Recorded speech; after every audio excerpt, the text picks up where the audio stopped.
नमस्कार मित्रों, यांचा अवांतर यूट्यूब चैनल पर आप सभी का स्वागत है। अगर आप हमारे इस चैनल पर नए हैं तो इस चैनल को सब्सक्राइब करें, लाइक करें, शेयर करें और बेल आइकन को दबाएं। आज हम लोग पढ़ेंगे मन्नू भंडारी जी के द्वारा रचित एक कहानी यह भी का पहला भाग। और हम लोग भूमिका से इसे प्रारंभ करेंगे, तो आइए प्रारंभ करते हैं।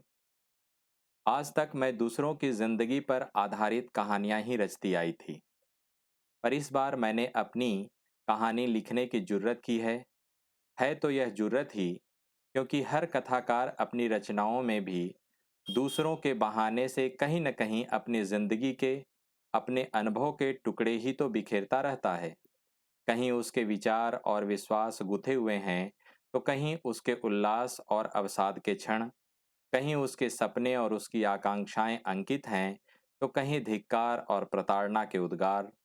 इतना सब जानने महसूसने के बावजूद अगर मैंने इसे लिखा, तो केवल इसलिए कि दूसरों की कहानियां रचते समय मुझे अपनी कल्पना की उड़ान के लिए पूरी छूट रहती थी, जिसके चलते मैं उनकी जिंदगी से जुड़ी घटनाओं को जितना चाहती काटती छांटती बदलती बढ़ाती रहती थी, क्योंकि उस समय मेरा लक्ष्य न सामने वाला व्यक्ति रहता था, न उसकी जिंदगी की किसी घटना या अनुभव को उकेरना। वह सब तो मेरे लिए निमित्त मात्र रहता था, जिसे माध्यम बनाकर मैं हमेशा उसके अनुभव को सीमित दायरे से निकालकर किसी व्यापक संदर्भ के साथ जोड़ने की कोशिश करती थी, ताकि उसके अनुभव के साथ अनेक दूसरे भी तादात्म्य में स्थापित कर सकें, यानी वह सबका अनुभव बन सके। पर अपनी कहानी लिखते समय सबसे पहले तो मुझे अपनी कल्पना के पर ही कतर कर एक ओर सरका देने पड़े, क्योंकि यहाँ तो निमित्त भी मैं ही थी और लक्ष्य भी मैं ही। यहाँ न किसी के साथ तादात्म्य स्थापित करने की अपेक्षा थी, न संभावना। यह शुद्ध मेरी ही कहानी है और इसे मेरा ही रहना था, इसलिए न कुछ बदलने बढ़ाने की आवश्यकता थी, न काटने छाटने की।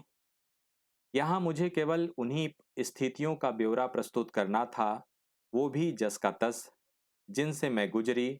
दूसरे शब्दों में कहूँ तो जो कुछ मैंने देखा, जाना, अनुभव किया, शब्दतः उसी का लेखा जोखा है यह कहानी। जहाँ मेरे लेखन के क्रमिक विकास, उससे जुड़ी घटनाओं मुझे सहेजते संवारते, जोड़ते तोड़ते संपर्कों संबंधों पर ही केंद्रित रहना इसकी सीमा है, वहीं इसकी अनिवार्यता भी। बस शायद यही दूसरे पर कहानियां रचने की विधा अपने पर कहानी लिखने से अलग जान पड़ती है। आगे बढ़ने से पहले एक बात अच्छी तरह स्पष्ट कर देना चाहती हूँ कि यह मेरी आत्मकथा कतई नहीं है, इसीलिए मैंने इसका शीर्षक भी एक कहानी यह भी ही रखा। जिस तरह कहानी जिंदगी का एक अंश मात्र ही होती है, एक पक्ष एक पहलू, उसी तरह यह भी मेरी जिंदगी का एक टुकड़ा मात्र ही है, जो मुख्यतः मेरे लेखकीय व्यक्तित्व और मेरी लेखन यात्रा पर केंद्रित है।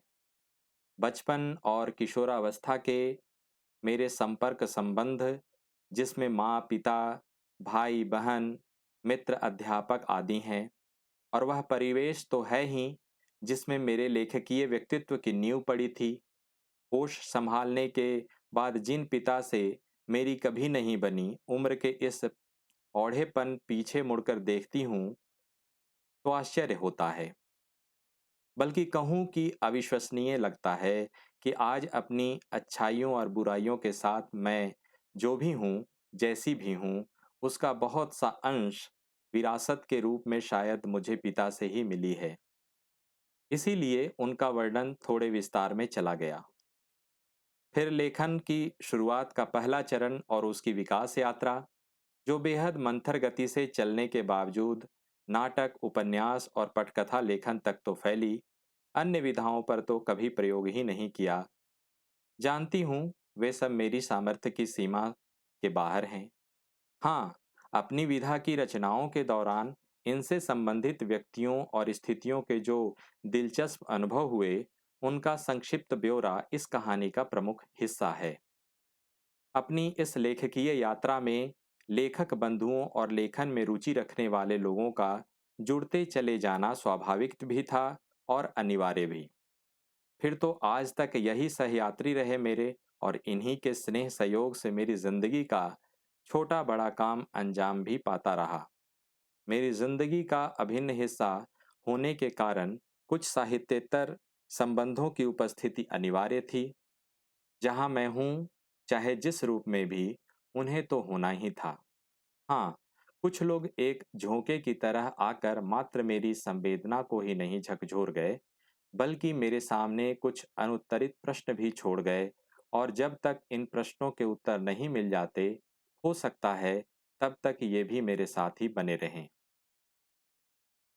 अपने निश्चल स्नेह और सहयोग से जिन्होंने जीवन के प्रति मेरी आस्था को बढ़ाया, उन्हें उन्हें मैं भूल सकती हूँ क्या? इसमें कोई संदेह नहीं कि मेरा अस्तित्व ही इन साहित्येतर मित्रों पर ही टिका हुआ है। इसलिए ये हैं तो मैं हूँ। इनके बिना तो मेरी कहानी बन ही नहीं सकती थी। उसके बावजूद मैंने इनमें से किसी का भी व्यक्तित्व विश्लेषण नहीं किया। हो सकता है कि इसके मूल में यही बात रही हो कि अपनी कहानी के बीच दूसरों की कहानी क्यों डाली जाए। इनका कहीं और उपयोग नहीं किया जा सकता, ज्यादा सार्थक उपयोग। यूँ छोटी मोटी टिप्पणियां तो जरूर की हैं, पर वे या तो उनको परिचित कराने के लिए या फिर किसी संदर्भ विशेष के चलते। कोई भी लेखक न तो संपर्क संबंध विहीन हो सकता है, न परिवेश निरपेक्ष।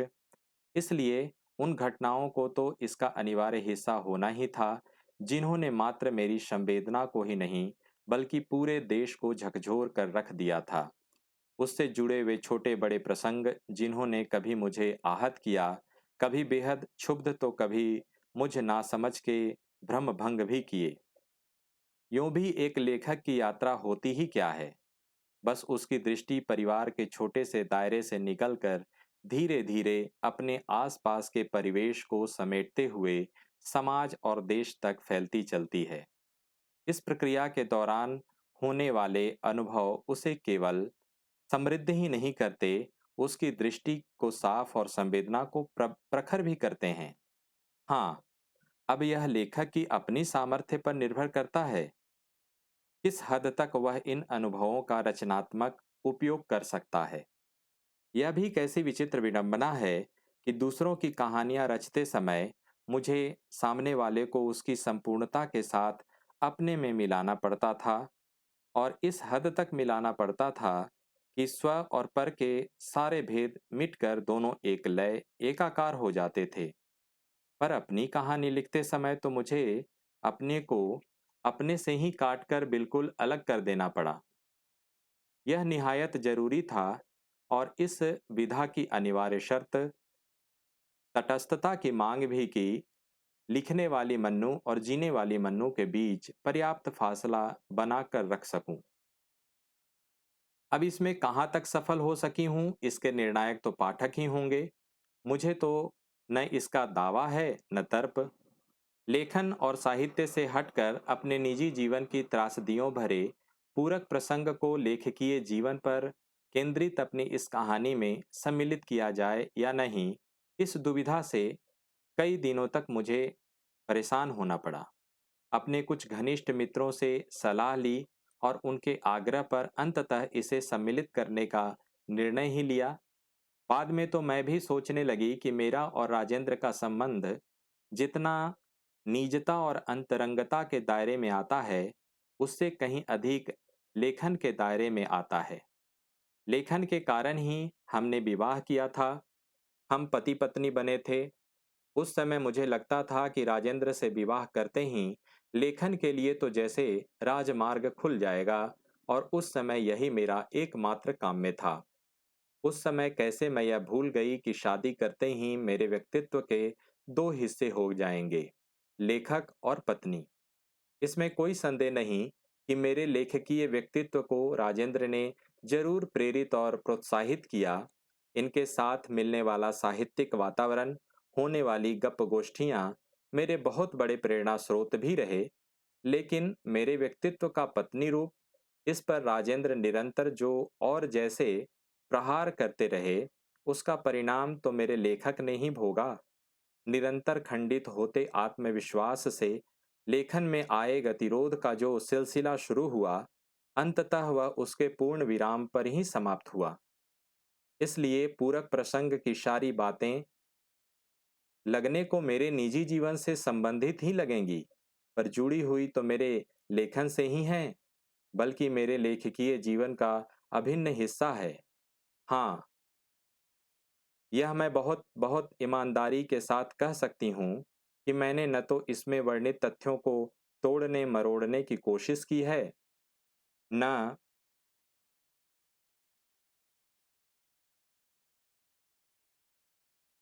अपनी किसी दुर्भावना के चलते उन्हें विकृत करने की।